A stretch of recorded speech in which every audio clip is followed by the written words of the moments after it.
Ya, inilah Port Elizabeth dari hotel di waktu malam. Kita akan melihat lebih dekat ke arah laut di Port Elizabeth, teman-teman. Kebetulan laut ini adalah laut selatan dari benua Afrika. Kita saksikan jalannya pun tidak mudah. Kita harus melalui jalan ini dan kayaknya sepi, nggak ada orang. Ya, jalannya seperti ini. Ya, lautnya indah. Tapi kelihatan dari sana kok kayaknya ada orang, saya jadi agak takut sendiri di sini ya. Bener nggak itu? Kita mau terusin atau nggak itu? Ya, nah, kita coba deketin, karena kalau itu memang nyambung ke laut selatan, maka benar itu kekuasaan Merauke yang membawahi laut samudra Indonesia sampai tembus ke samudra di ujung selatan sini. Tuh, pakai kelihatan itu kayaknya memang ada orang. Tuh, orang aja. Itu kalau di Rorok itu kan warnanya hijau. Ini yang hijau-hijauan berubah. Kita besar aja kalau kita bicara. Ya itu, benar itu. Oh, wajahnya juga wajah keindonesiaan. Apa itu? Mungkin itu. Kita deketin aja biar nggak penasaran.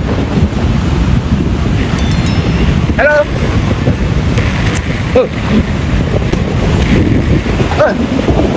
Ini orang atau ini orang Kidul ya? Maksudnya apa? Bisa bahasa Jawa lagi? Orang Kidul makin gemeter saya. Ini kok bisa bahasa Jawa dari Keraton Jogja? Orang Kidul Jawa Timur. Loh, sampai bisa bahasa Jawa ya? Dari Jawa Timur? Sakit Pak. Jawa Timurnya mana? Dua tiang Jawi, tiang Malang Pak. Sama Allah, ternyata orang Malang yang jagain laut di sini. Oh, sama tak apa-apa. Ayu-ayu dia kan dari. Sampai dek gini. Laut. Kalau macak api-api ngono iku cekne apa? Oh, hati-hati lho, aja ngletek kae mbek wong lanang kene, hati-hati wong lanang kene. Ngerti gak wong lanang kene itu? Boten Pak. Oh, kowe ono ceritane. Napa niku Pak? Ya wong lanang kene lho, ono sing rabi telu. Kok katamen. Tapi ya itu masalahnya. Apa Pak? Untuk mati telu-telu nih. Lah kok saged?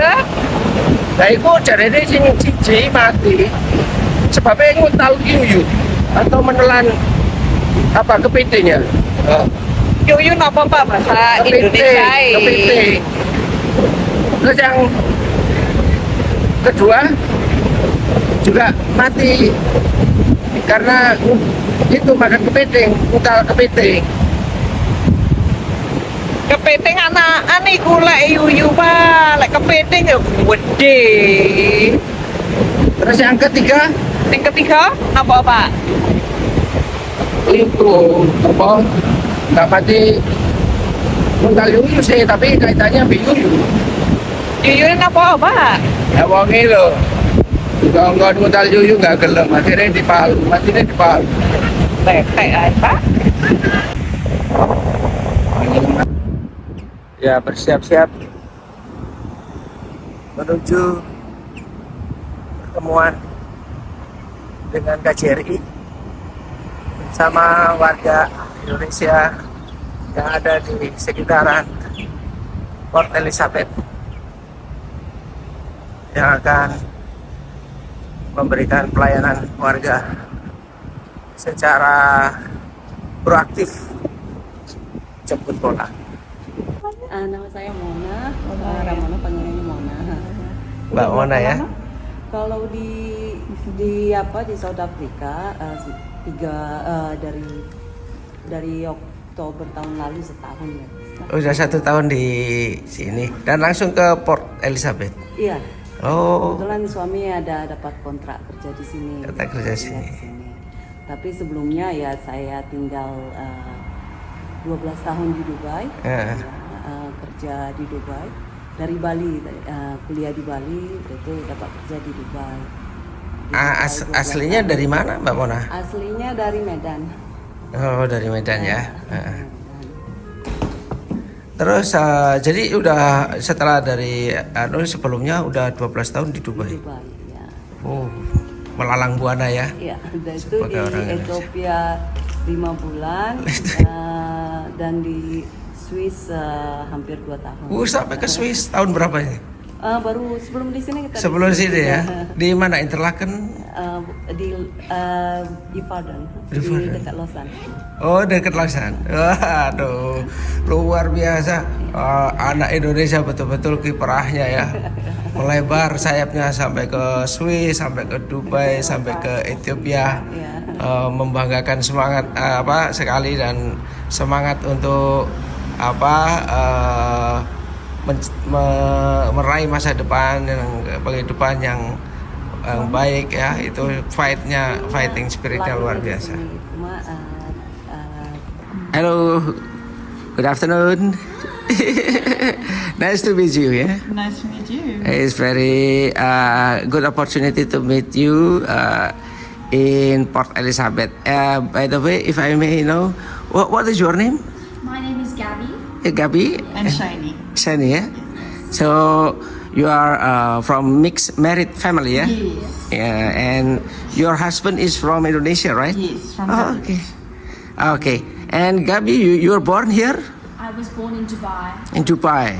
Oh, and then moved here since. Moved here when I was 3, so 2009. Oh, being a daughter from a mixed married, it means that as your parents must take care about the document and etc.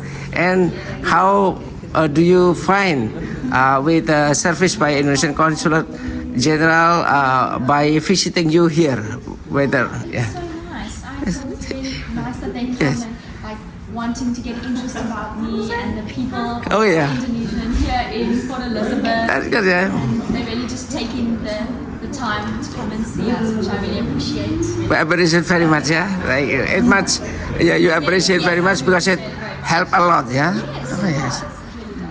You have any? We've got very good service from the Indonesian consulate. You know, even when we go there. Oh yeah, wow. I plan on going back in January. Oh, very. You will go back to Yes, just for a short holiday summer holiday here in Indonesia. in Indonesia. Okay, when? Yes, January is January. And in Indonesia, you stayed in Jakarta or in? well, yes, I'll stay a bit in Jakarta, but probably mostly in Garut. Oh, okay. Visiting the family. Yeah. Yes, and this opportunity by having a kind of proactive service, the Consulate General visiting you, it is also a good momentum to meet our brothers and sisters from Indonesia, yeah? Yes, of course. Yeah. So lovely. Bring the family back together. Really. Yes. How do you find Indonesia? Whether you miss Indonesia? Something? Oh yes, I do miss Indonesia. That's why I'm so excited that I'm going back because it has been a while since I've been back.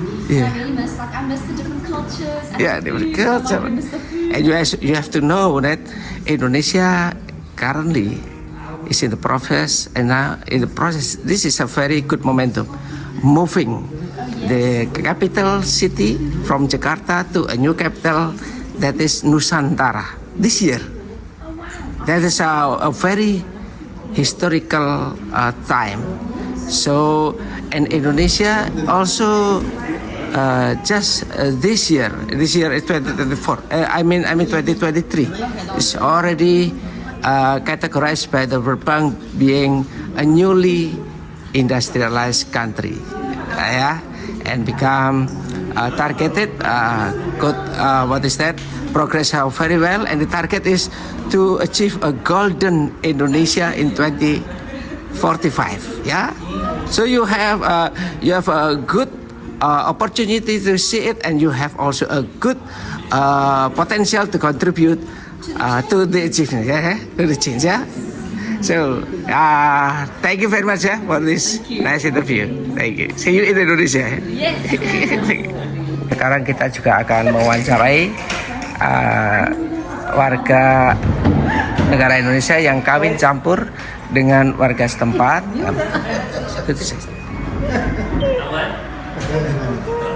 Halo, yes, Mr. President, and Ibu Zulaika. Nice to meet you here. Nice to be here. Yes, we will have what's that? Proactive service by Indonesian Consulate General, that is to visit the Indonesian citizens where they live, and there how to provide their kind of service. The service is excellent compared to other countries. One thing I like about the Indonesian government, they come to see the citizens where they stay. Are they alright? Yes. Good. The husband is taking care of them, things like that. They always come to the citizens. That's one thing You find which is something different. Something different to other service, to other countries. They come bring the service to the Indonesian citizen and the spouse. And it helps very much, Yeah, very much space. Save a lot of time. Yes. You don't have a lot of time to do Yeah, to pay them because we 40 years of Kabeha when they say the new name. But Alhamdulillah, very good service. Yes, and it is also a good for silaturahmi. Sangat-sangat bagus Pak. Because we are satu family Ya, family. Yeah, it's very close. Close Yeah. bisa dibilang kita dimanjain. Alhamdulillah. Karena because it is really the mandate of our constitution, Yes. which stated that the obligation of the state is to protect its citizens. Juga di dalam undang-undang ada undang-undang hubungan warga menjelaskan bahwa it is government obligations to give a protection to maintain unity, harmony among Indonesian citizens in overseas. Also, we have a reform spirit Yes. to give the best public service to the citizens and make sure that the citizens could benefit a lot with the presence of the government. Yeah, no, very good, excellent service. Very good. And we very lucky. Yeah. Thank you very much my brother, Arasin. Thank you very Thank you much. Pak. Senang udah dikunjungi. Dalam short notice, informasi yang singkat, tapi ibu-ibu dan bapak sekalian bisa hadir di sini. The intention of this meeting today, like I said in the beginning, to make communication, to get the communication between Indonesians and source of Indonesians, and to engage, beside engage communication between them, also having such discussion in terms of they have the problems, and you will know how to solve the problem, and you will know how the Indonesian government handle the problems that Indonesian or their forces have in abroad. Like in South Africa, we know very well that the visa is, I think, the main problem that every foreigners face. Yeah. On behalf of Indonesian Consulate General, I'm very, very pleased to see you here, to see you and to visit you, and then finally we could make this call for us to get together. Finally we know each other. even myself very difficult to memorize. Maybe because of the factor of age factor.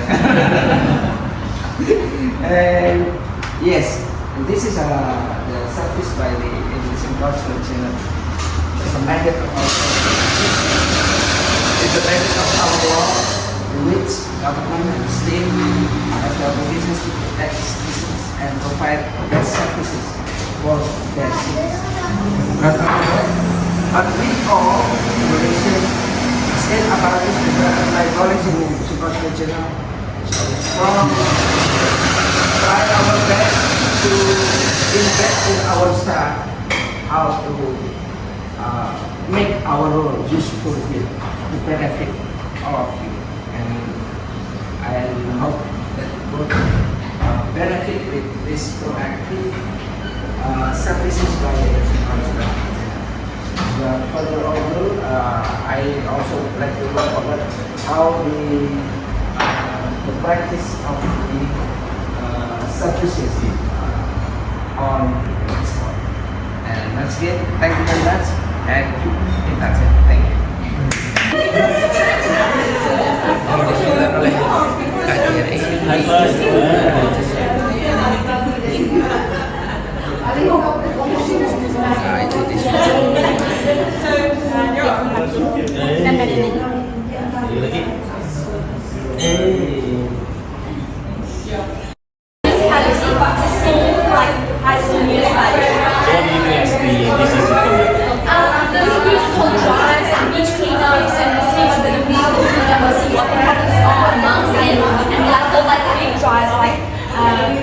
Getting people involved in the community. Yes, we really like all the schools coming together and like doing things for the community. So how to make the environment of the schools getting better? Yes, By yes. involving all the Yes, so then every Thursday or every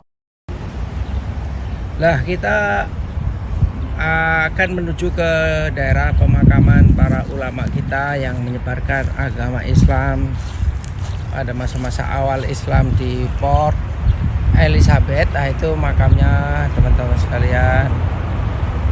Ini dekat dengan jalan-jalan di kota ya.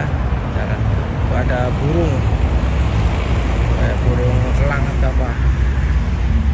Nah, di sini kita akan ketemu juga dengan tokoh masyarakat, namanya Pak Yusuf Agardin, yang selama ini terus merawat dan memelihara peradaban atau apa masa museum Islam yang ada di sini. Nah, itu di depan itu kelihatan sudah ada Pak Yusuf Agardin, tokoh masyarakat.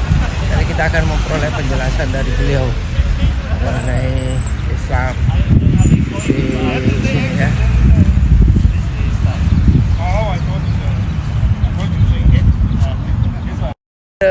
This is the cemetery, the burial. This is the burial for Abu Rafi. Yeah? Abu Rafi. And how about you, Abu Salih? As you mentioned, Abu Salih and Ibu Abu Salih, while living in town, you went on Hajj by boat. Yeah. That by time, boat, yeah, by boat. And both of them meninggal in Makkah while and not buried returned. in Mecca, yeah. Yeah, buried in Makkah. That is Yeah. also around 1866. Yeah, 1870, 1880, round about that period around of time. 1870, yeah. 1870. Yeah, around 4 Yeah. years after his brother, His yeah. brother, yeah. And then, Mashallah, he's Abu Salih, son, Wahab Salih, then became Imam of Masjid in town. Abu And Salih then- Imam. Yeah, and he also became Imam of this minarat of Masjid. Yes.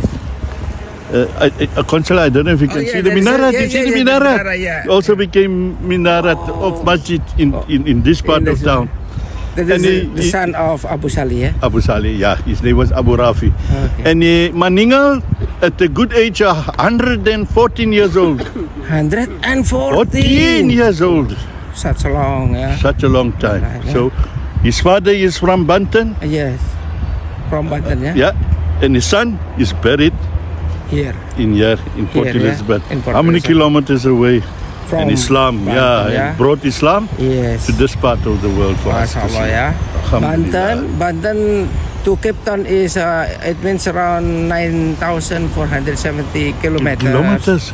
Yeah, and Cape Town from here is 748 kilometers. Yeah, very long distance journey, but that is for jihadun fisabilillah ya. Fisabilillah. So we are very grateful, Alhamdulillah, that Islam is here. Yes, Alhamdulillah ya. But Islam, if we took a step backwards all the way to Indonesia, Alhamdulillah, so we great that our forefathers That is is from Indonesia. the blessings of Allah. Of Allah, Yeah, that we Allah.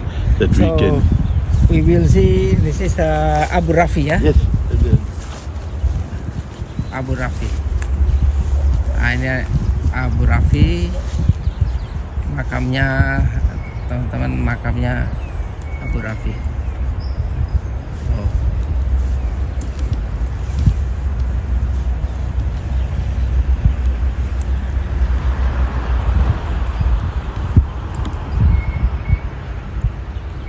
Nah, itu dia makamnya Abu Rafi. Konsul ikut bicara? Yes. Oh, insyaAllah, masyaAllah. Ya inilah teman-teman sekalian, ulama kita, Abu Rafi, ulama dari Nusantara, dari Banten, yang telah jauh dari tanah kelahiran, dari Banten sampai ke Port Elizabeth, dan jarak Port Elizabeth ke Cape Town aja sudah 748, dan Cape Town ke Jakarta itu 9.470 km. Beliau menyebarkan Islam sampai di sini. Beliau bersama dua saudara, Abu Sali dan Abu Rafi, ini bersaudara menyebarkan Islam ya. Tapi kemudian Abu Sali ini meninggal bersama istrinya waktu menunaikan ibadah haji di Mekah sekitar tahun 1870-an dan dimakamkan di sana. Kemudian putranya Abu Sali tadi itu membangun masjid yang kelihatan di sini, menaranya di sana, dan menjadi imam di masjid itu. Sementara Abu Rafi meninggal dan dimakamkan di daerah Port Elizabeth di sini. Jadi ini jejak ulama Nusantara, pejuang-pejuang kita sampai ke tanah yang sangat sulit kita bayangkan sampai di sini. Nanti kita bersama-sama melihat masjid sendiri, yang masjid pertama bersama Pak Yusuf Agerdin dan Pak Abbas sebagai tokoh masyarakat Malay. Terima kasih.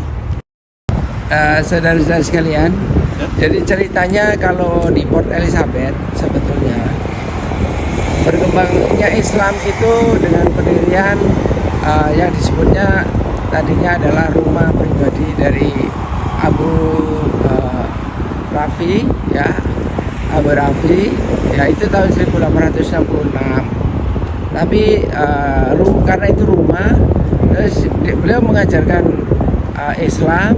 Setelah berkembang, rumah itu dirubah menjadi langgar. Nah, setelah muslimnya sangat banyak, menjadi masjid. Sebetulnya statusnya rumah. Dan pada saat pemerintahan apartheid, orang-orang muslim didesignasi rumah, alamat-alamat atau daerah mereka ada jauh di pinggir, sehingga mereka harus meninggalkan rumah atau masjid itu. Dan itu akhirnya ditinggalkan ya. Setelah ditinggalkan, dan kemudian setelah 120 tahun itu properti itu dibeli lagi dan dibangun sebuah bangunan yang persis dengan bangunan semula. Nah, sementara itu sebetulnya di sini masjid yang didirikan tahun 1900 oleh keturunan Abu Sali ya ini. Nah, ini terlihat sekali seperti ini. Kita bisa mewawancara Pak Yusuf Agerdin So, Assalamualaikum Pak Yusuf. Waalaikumsalam warahmatullahi wabarakatuh. Yes, Pak Yusuf. So, could you explain a little bit about this mosque? It was built by The money when they demolished the first masjid in Strand Street, Okay. they took the money and they built Pier Street Masjid Al-Aziz, and Imam Wahab Salih, the son of Abu Salih. Oh, the son of Abu Salih. Okay. Imam Wahab Salih. He then took the money Yeah. and he built this masjid. built this And he masjid, also yeah. became the first imam of this masjid. Because from the center of town, Yes. the government moved the people to this part of the city in South End. So this area here, this area here was a rumah Muslim community. Oh, this area. Demolished. Oh, demolished. Oh. Yeah, I'll show Bapak. Previously there were housing, yeah. The whole area was housing. Oh, And I was born here in this area. Oh, you. My father was born here in this area. My grandfather he bought a house here, a property, in 1881 Yes. in South End. And then, we lived here, Yes. and then government says, oh, apartheid, we have to move you. Because of apartheid, yeah. Yeah, so they demolished all these houses. We got so many photos of this area. Okay. And then the masjid also, they asked, especially this masjid. This masjid was a big problem for apartheid government. Oh, so the apartheid government just try to ask the people to move away and bring the mosque. Yeah, and if we can't, we will demolish the mosque. Oh, they will demolish the mosque. They said we'll demolish the mosque. But the Muslim commission, they said, the bus coming there where the bus is now. Can you see the freeway is stopped? Yeah, because the government, they say you must take off Minarat. We want the freeway, that road, you must come over here. So they did take off the Minarat, but they never. So that freeway is proof the Muslim community was strong enough to stop that freeway from protruding, from building, from coming this way. So they stopped that freeway just right there. The Jalan cannot come further. They plan to make this as a freeway. Yeah, this Jalan had to come over here, around here, and then up there into that. Yeah. That is when? In 1970, 1960, 1960, when the apartheid government was very strong, they tried to. Very difficult time. Yeah, I just wanted to show you the proof. Where's the one photo? These are all the houses that stood here. Kita coba untuk memasuki masjid, teman-teman. So, which is the entrance? This is the main entrance the main for the men. And Directly, Wanita, they will open up the door there Over for the there, ladies to go in. Bismillah. Oh, bismillah. You take your shoes off inside. Okay, thank you.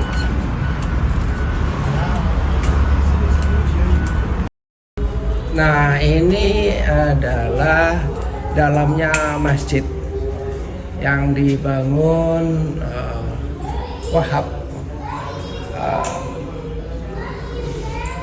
Wahab Salih tadi setelah memperoleh dana dari masjid pertama yang orang-orang karena apartheid harus melepaskan propertinya, harus pindah ke tempat lain yang ditentukan oleh pemerintah apartheid.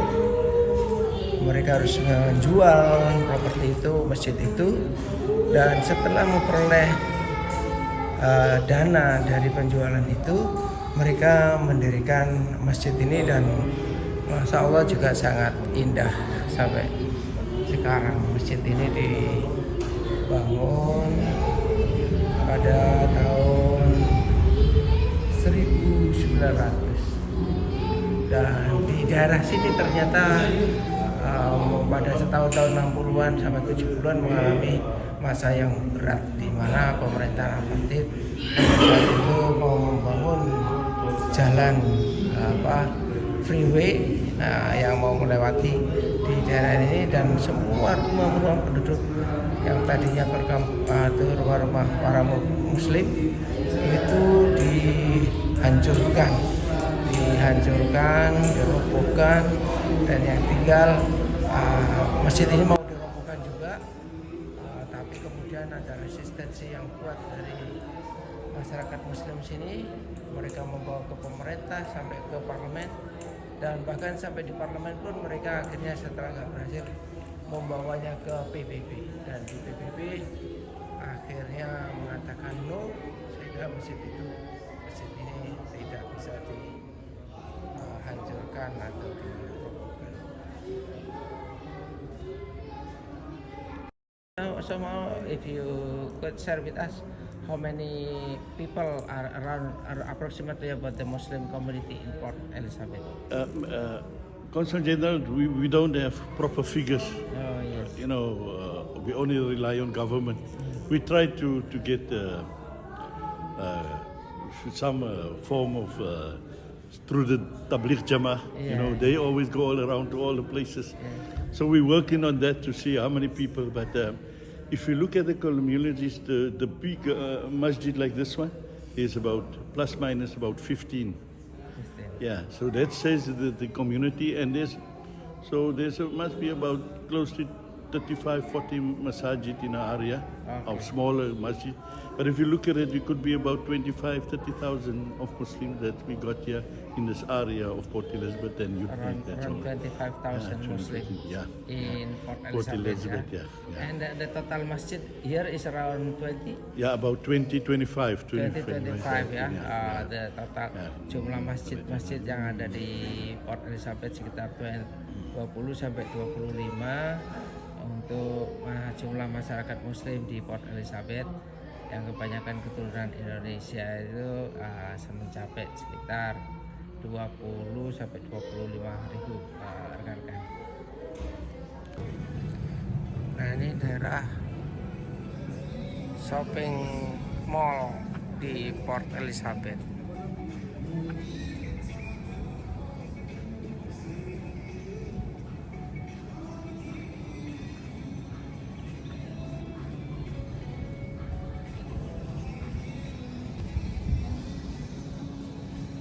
Port Elizabeth Shopping Mall.